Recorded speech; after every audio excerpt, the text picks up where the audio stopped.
do this morning before I start my day. And it was something that I heard my son say yesterday because I sat and talked with him a few months ago.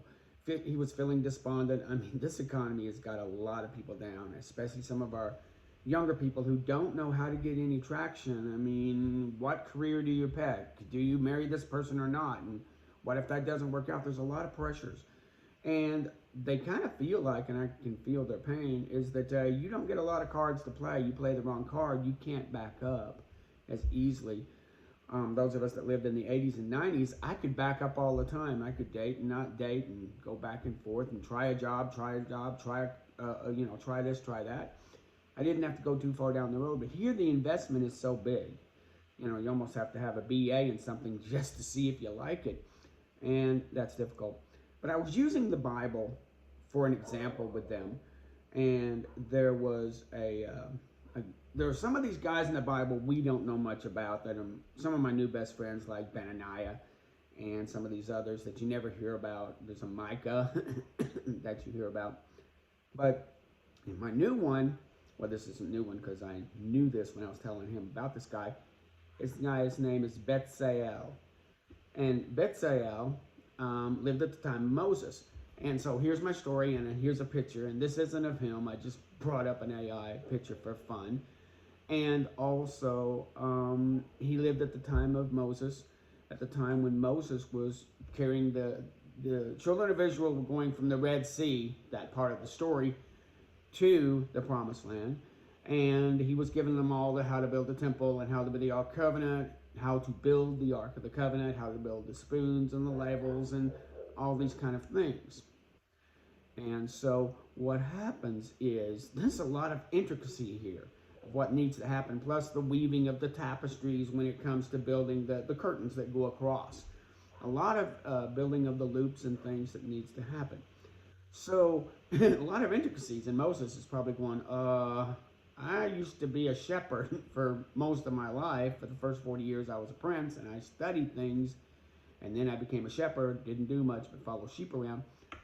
And here's where I'm going. I'm flipping this to a guy named Bezaleel.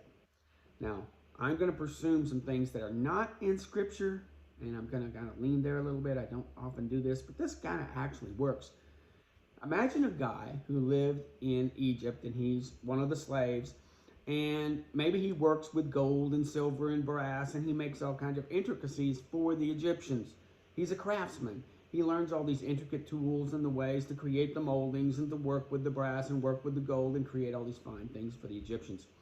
Well, now the call has come to go with your family, the Israelites, to a promised land, and you go through the Red Sea. Now you're on the other side of the Red Sea, standing on the shore going, there's nothing for me to do. I mean, maybe I could walk perimeter, maybe I could take care of some sheep or something, but my talents lean into something that is completely useless in the desert.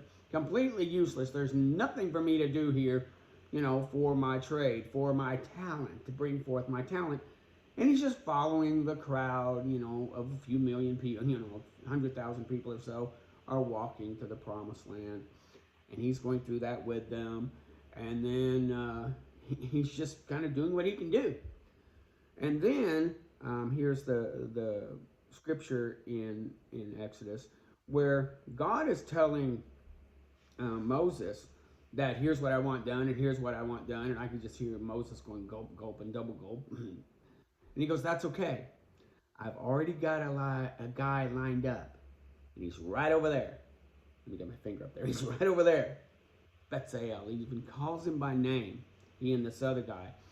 And he's the guy that's going to build this stuff. He's the guy that's going to make the intricacies. He's the guy that's going to build the goblets. He's the guy that's going to build the tools that you're going to use. He's the guy that's going to put all this together for me. I've given him the talents. My point here is that if your talents don't have any value in this economy, wait. Find something, take care of sheep or whatever you need to do, but keep your talent up. And talents can be anything from singing to music to any kind of craftsmanship or any kind of, whether you can teach or preach or whatever you can do. Or, that you do well. Maybe you're good with numbers. Maybe you're good with finance, but nobody gives you a chance. Or maybe you're good with storytelling, but Nobody reads your work. Nobody reads your stories. Whatever that talent is, don't let go of it. Find some hustle to do to make money to take care of yourself, but hold on to your talent. It's possible that later on God will go, hey, I got a guy, and he's right over there, and he points at you. So don't think about this economy right now. Don't think about the temporalness of what you're looking at right now. Think like Bezaleel. The fact that he felt like, I'm useless. I'm like a third leg or something. I'm just useless right now. And you're like, no, you're not. You're intricate.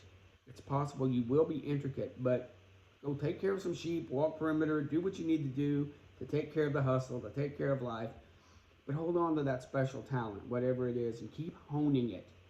That's kind of what I'm trying to do for myself with these videos, is to keep honing them, to keep practicing putting them out there, to keep practicing formulating my ideas both on paper and as I'm going. And so work on yourself, Bezaleel. Keep working on yourself, because it could be, it's possible, that he just might call your name.